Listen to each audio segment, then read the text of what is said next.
Distressing news coming in from the United States of America. A pickup truck driver killed 8 people and injured more than a dozen others when he drove down a New York City bike path on Tuesday.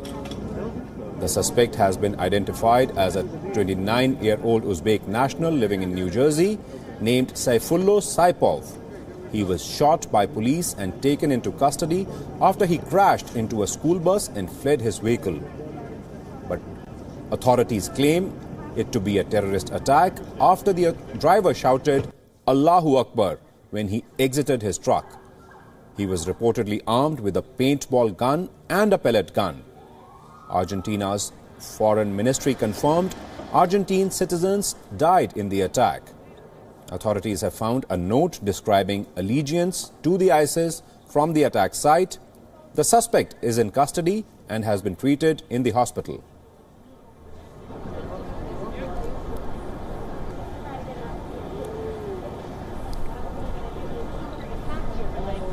After the collision, the driver of the truck, a 29-year-old male, exited the vehicle brandishing 2 handguns. A uniformed police officer assigned to the 1st Precinct confronted the subject and shot him in the abdomen. The subject was wounded and transported to a local hospital. A paintball gun and a pellet gun were recovered at the scene. The subject's identity is not being released at this time, pending further investigation. He did make a statement when he exited the vehicle, and if you just look at the MO of the attack, that's consistent with what's been going on. So that, along with the statement, has enabled us to label this a terrorist event. The mayor called the attack near the World Trade Center an act of terror and a particularly cowardly act of terror aimed at innocent civilians. It's a very painful day in our city. Horrible tragedy on the west side. Let me be clear that based on the information we have at this moment, this was an act of terror, and a particularly cowardly act of terror aimed at innocent civilians, aimed at people going about their lives who had no idea of what was about to hit them. We, at this moment, based on the information we have, we know of 8 innocent people who have lost their lives. U.S. President Donald Trump condemned the attack and tweeted, "In NYC looks like another attack by a very sick and deranged person. Law enforcement is following this closely." He further added, and I quote, "We must not allow ISIS to return or enter our country after defeating them in the Middle East and elsewhere. My thoughts, condolences and prayers to the victims and families of the New York City terrorist attack. God and your country are with you," unquote. First Lady Melania Trump also took to Twitter and said, "My heart breaks for NYC today. Thoughts and prayers as we monitor the situation," unquote. The White House condemned the attack. A statement from the White House said, and I quote, "Our thoughts and prayers are with the victims of today's terrorist attack in New York City and their families. My administration will provide its full support to the New York City Police Department, including through a joint investigation with the Federal Bureau of Investigation, the FBI. We offer our thanks to the first responders who stopped the suspect and rendered immediate aid to the victims of this cowardly attack," unquote.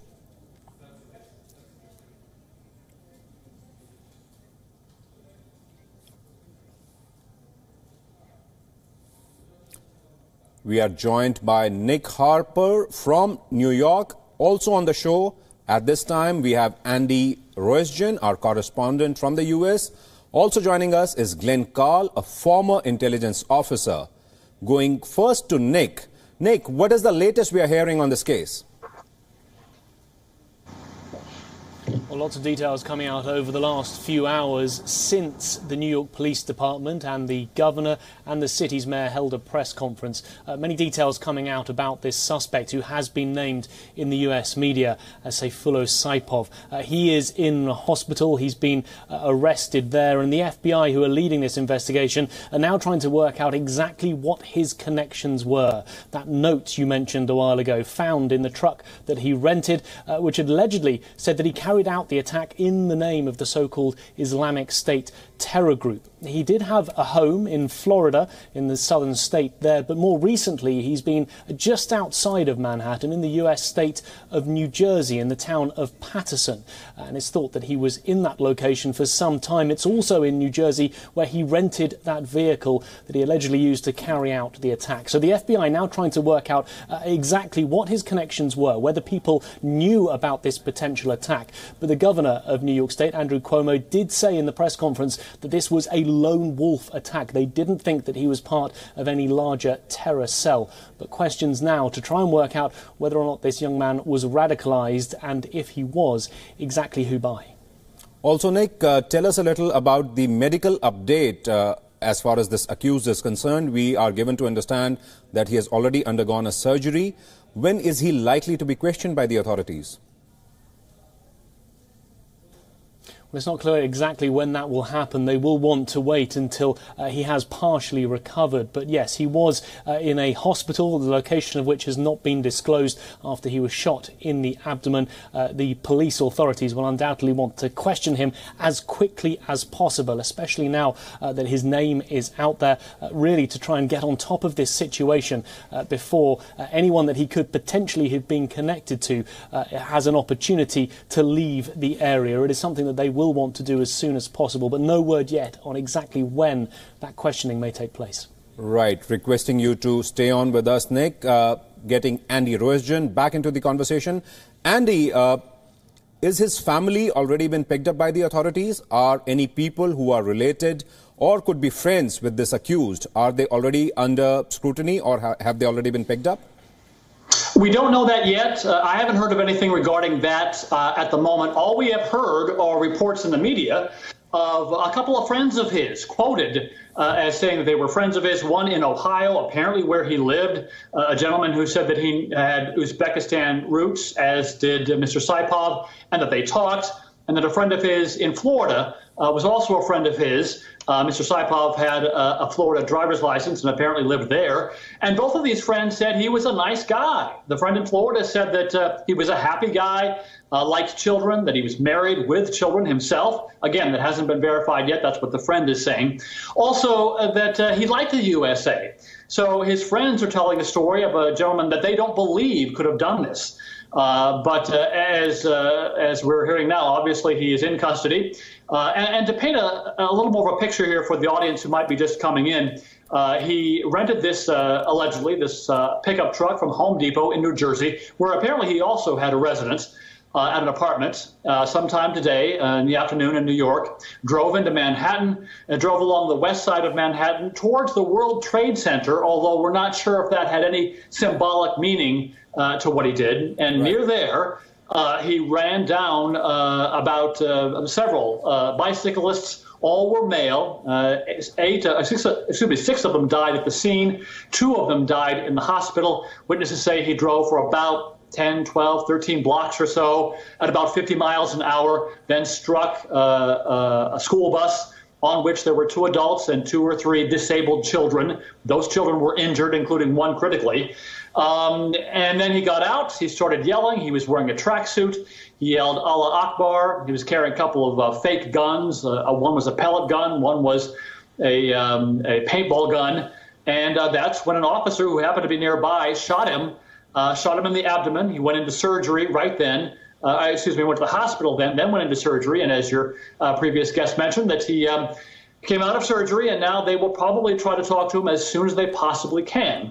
So, but to go back to your original question, no, we have not heard yet of anybody questioning friends or family, but that's a given that certainly FBI will be all over that at some point. Right. And going back to Nick Harper, who's reporting for us from the United States. Nick, do we have any information about the authorities having picked up any people related to this accused? His family members, friends, acquaintances, any person who could be connected with him or could provide information about him, since the accused himself is not in a position to talk as of now? Well, undoubtedly, those are the type of people that they will want to track down. It's unclear if any of them have been picked up. If they haven't so far, then undoubtedly police authorities will be heading in their direction to speak to them, really just to try and find out more about this alleged killer, to try and find out what he had been up to during recent days, during recent weeks, try and paint more of a picture of him, to perhaps try and find out a motive as to why he carried this out, because that is something that the FBI will want to try and work out, and it's something that is unclear at this stage. Remember that the incident that took place, it is effectively in the shadow of the new One World Trade Center tower. This, of course, is the worst terrorist attack in New York City since the Twin Towers came down on September the 11th, 2001. And since then, the New York Police Department has worked very hard on their counter-terrorism unit to try and build that up, to try and predict and foil plots. And they have had a good success rate since then. A big plot back in 2010, that was stopped. There was a bomb that was going to be placed in a car in Times Square. And more recently, in 2016, just a year ago, we've only learnt in the last few weeks, but 3 men were planning to carry out terror attacks on the subway system, at a concert, and in Times Square. So they have been trying to keep on top of these counter-terrorism type threats.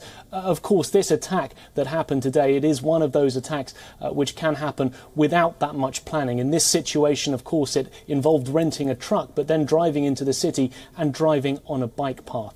Perhaps there wasn't enough suggestions or information in the lead-up to this attack that perhaps would have alerted authorities. But those are the type of things that they will need to now try and determine. And by doing that, in order to paint this picture, they will want to speak to some of the close friends, family members, associates of this alleged attacker. Absolutely. And also, Nick, the fact that there are already reports suggesting that this particular accused, Saifullah Saipov, he probably was under the radar of the American law enforcement agencies already in a few unrelated cases. Is there a possibility of, or are these security agencies in the US, are they looking at the possibility of this accused being a part of a larger terror network, or probably a part of an ISIS sleeper cell? Is that a possibility which is being seriously examined? Well, that is something that they will need to try and determine. At this stage, the New York Governor, Andrew Cuomo, 2 hours after the attack took place, was very clear that this was a lone wolf attack. He said he was not part of a wider plot or a wider scheme. He said he was simply one individual who was acting alone.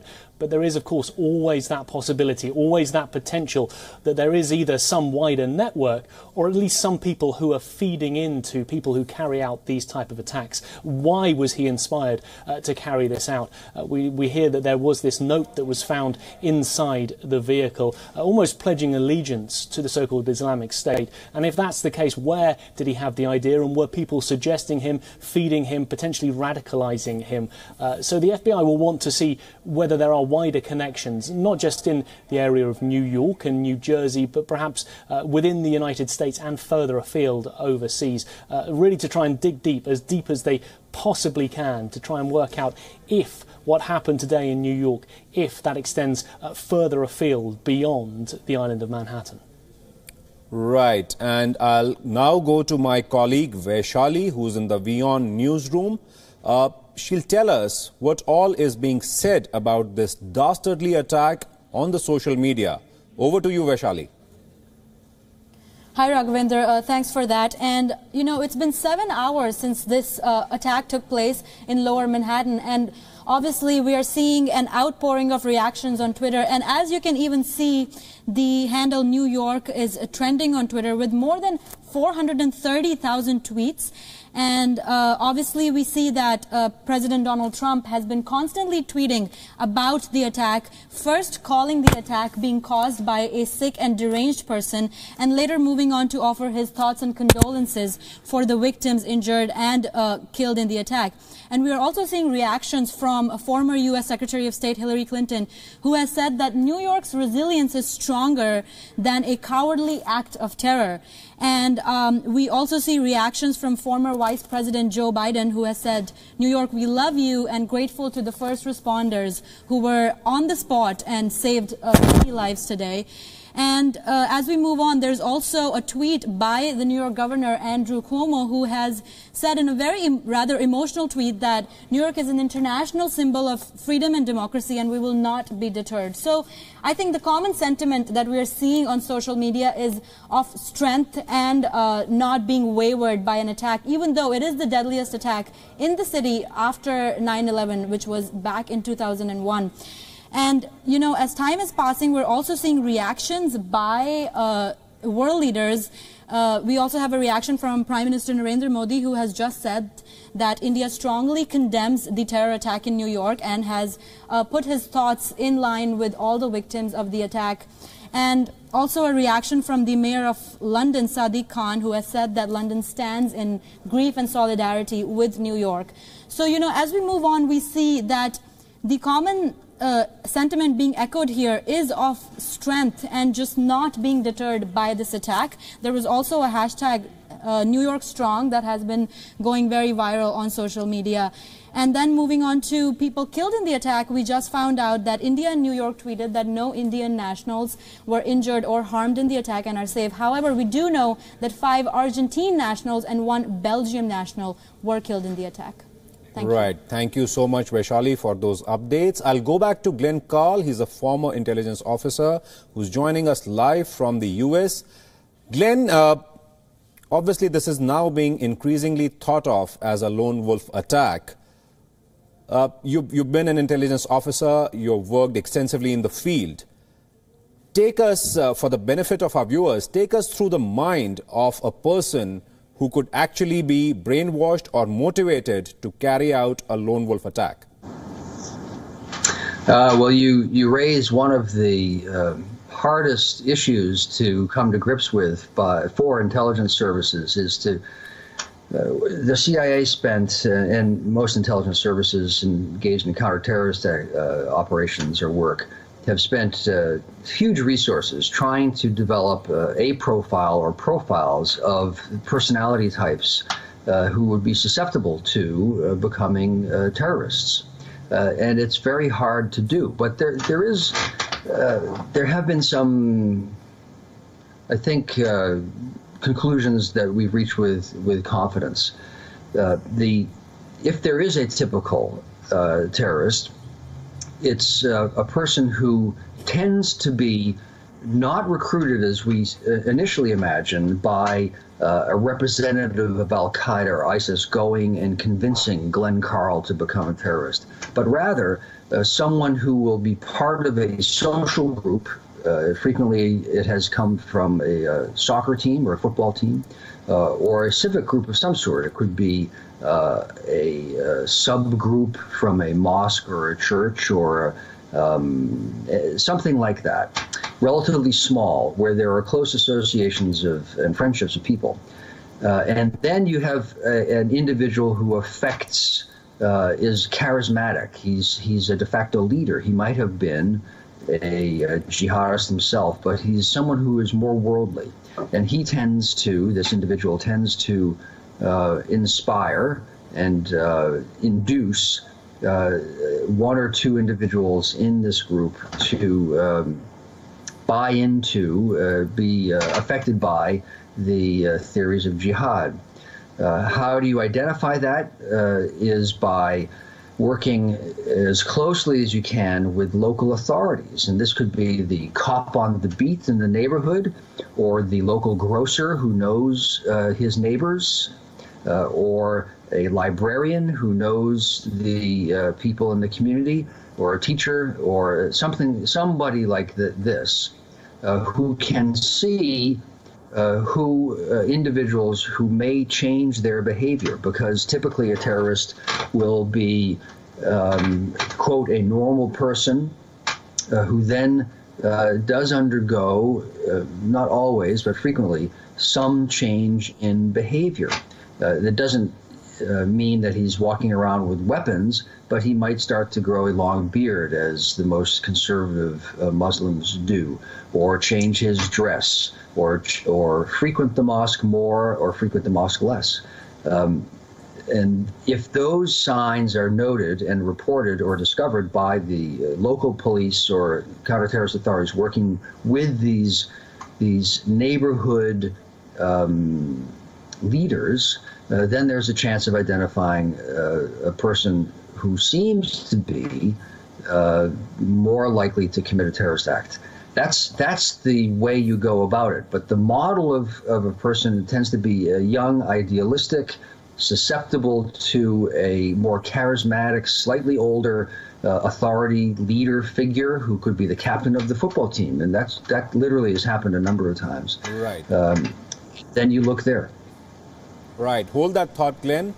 Eyewitnesses described the attack as scary and said everybody should be alert at all times.